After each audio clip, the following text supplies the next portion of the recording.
You're listening to the Widnes Rugby Chat podcast, available every Wednesday on iTunes, Spotify, Audio Boom and widnesrugby.com. On this week's show, I speak to Viking scrum half Matty Smith, former Viking centre Anthony Gelling, and we look ahead to the new championship season.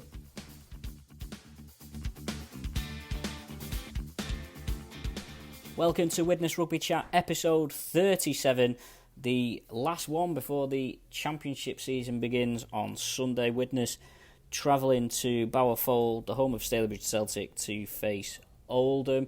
If you've not been there before, or if you have been there before, it's the same place Widnes played Oldham last season in the Challenge Cup.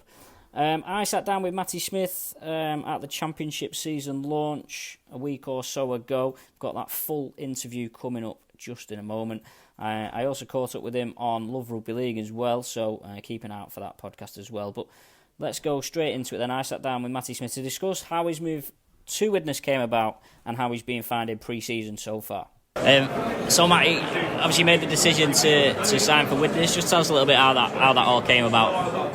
Yeah, as soon as I got the contract sorted with Catalans, which allowed me to speak to other clubs, spoke to Tim straight away, and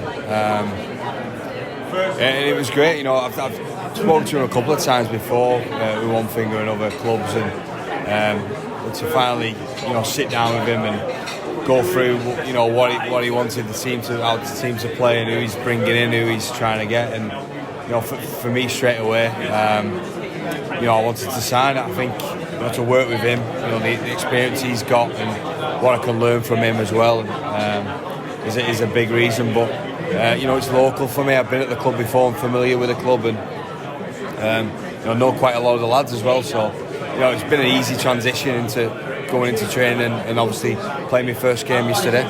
Must have been a really frustrating couple of years. Obviously you went from Wigan, signed for Saints, and then obviously got frozen out at Saints, and then you've gone Catalan, and there's been sort of the Drinkwater situation in the background, hasn't it? Yeah. And obviously you ended last season at Warrington. Must be frustrating, I suppose, for you as a player at this stage of your career not to be playing week in, week out. Yeah, definitely. I think that you've hit the nail on the head there. It's frustrating, and you want to play. You want to play every single game, especially the back end of your career, and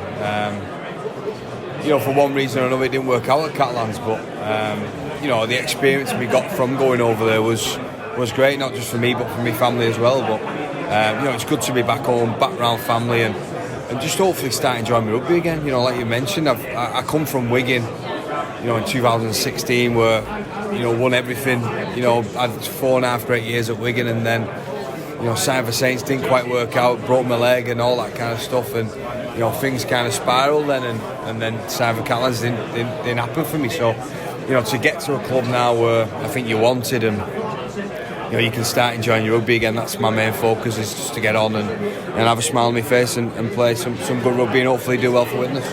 Did you have to think about it quite a bit, dropping from Super League to the Championship? I suppose a little bit, but I knew how good the league was. I think you look around the room now, and looking in front of me, you've got Sean Lunt, you've got Clarkson, you've got people like that. Scott Morrell. They've all played one time or other. They've all played Super League football, so it is a strong league. And your training full time is obviously a lot different to part time. I've got a lot of time on my hands at the minute, looking after me, my kids and stuff. Stay at home dad, but. I'm probably enjoying that side of it as well, and it probably allows me to maybe think about what I'm going to do after my career and maybe get someone in place for that. So I'm enjoying it at the minute. It's great. I get to play golf whenever I want, and so it's a lot different, but I'm certainly making the most of it at the minute. How does that affect you in terms of your fitness and your nutrition and your eating? Have you noticed that? Because I know you speak to a lot of players who, when they retire or when they go part-time, they used to have everything sort of dead structured, and that is. Have you found it difficult to adapt to that? I suppose it is difficult a little bit, but I've tried to. I mean, what Widnes have given me a great contract, which allows me to train full-time. Not having to work and concentrate on getting myself as fit as I can be. Before I signed for Widnes a couple of weeks ago, I didn't do anything for 10 weeks, so I feel like I needed that just to get away from the game, just to eat what I want, drink what I want, and just try and have that mental break away from the game. And as you can probably tell, I've put a little bit of weight on. But I think you soon lose it once you start playing, once you start training again. And hopefully I can do that now and get myself into the best shape I can, because it's going to be a tough season, a tough league. Obviously, since Tim's coming at Widnes, they've signed yourself and Logan Tompkins, maybe two of the most eye-catching signings in Championship. Has Tim spoke to you about what he sees your role being in the team and how all that comes together? I think it's a pretty young squad, isn't it? So I think what I bring is probably that experience, the voice. I've always been an organising half anyway, and someone who likes to kick the ball and try and organise a team and get the team around the park. So with us being a young team, I want just to bring that kind of experience and bring that voice for the team, and if I can help young halves like Joey Lyons, who's a great young half, if I can help him in any way, that's what I see my kind of job being now, and I'm looking forward to this, the new challenge for me, and like I say, it's going to be a tough league. You've got Toulouse, you've got Lee, you've got teams like that. They've all got great players in the team. They're going to be tough. So hopefully we can have a big year and do well ourselves. Is that what's being taught? What are the aims? Is that obviously you're looking at the playoffs and then whatever else happens after that happens? Is that the sort of way you're looking at it? You've got to look at getting in the playoffs, and like you mentioned, anything happens after that. Anything can happen once you're in them playoffs. So I think that the history behind the club, that Widnes, the fan base they've got, the club as a whole, it is a Super League club, that all the foundations there for it. But at the minute, we're playing the Championship, and we've got to earn the right to get back into Super League. And I think Tim's putting a squad together now that can achieve that. But we've got a lot of games in the way of it, and a lot of good teams as well. So it's going to be difficult, but it's something that we'll hopefully do. Do you see yourself playing out your career now at Widnes? I know it's early doors, but I suppose it's local to you, and if you're enjoying your rugby and whatnot. 100%, yeah. My mind couldn't be any further away from Super League, even from thinking, I've signed for Widnes, and I want to do the best I can do for them, and like I mentioned, start enjoying my rugby again, and I think being a part of something, like trying to get a club back into Super League, I think is something that really I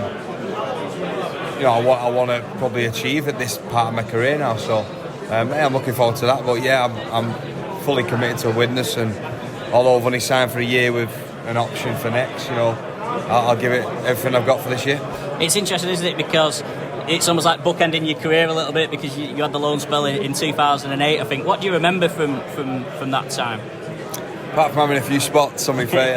You had longer hair then as well. Longer hair, yeah. I'll probably look older then, but yeah. It was just a great time. I mean, Widnes give me... I know I come through at Saints and I played a couple of games in Super League for Saints, but I really think Widnes give me that,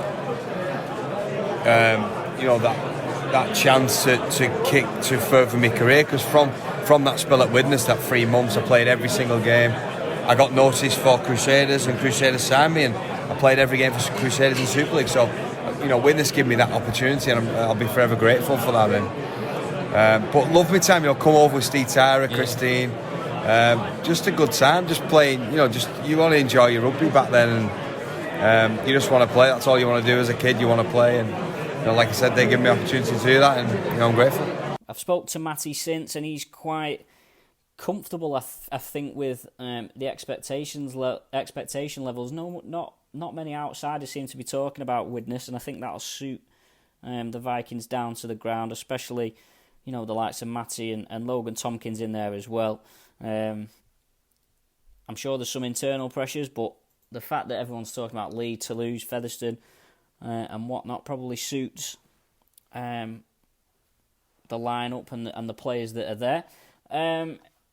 Looking at the other squads, I suppose you could say. I mean, in my opinion, Widnes' 1, 6, 7, and 9 stand up to anybody's in the league. I have put a list of all the signings on widnesrugby.com if you want to have a look at them.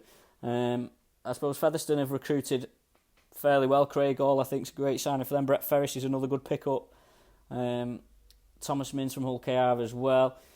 They're obviously reliant on Leeds quite a bit, Featherstone, so it'll be interesting to see how that pans out. Halifax have recruited okay.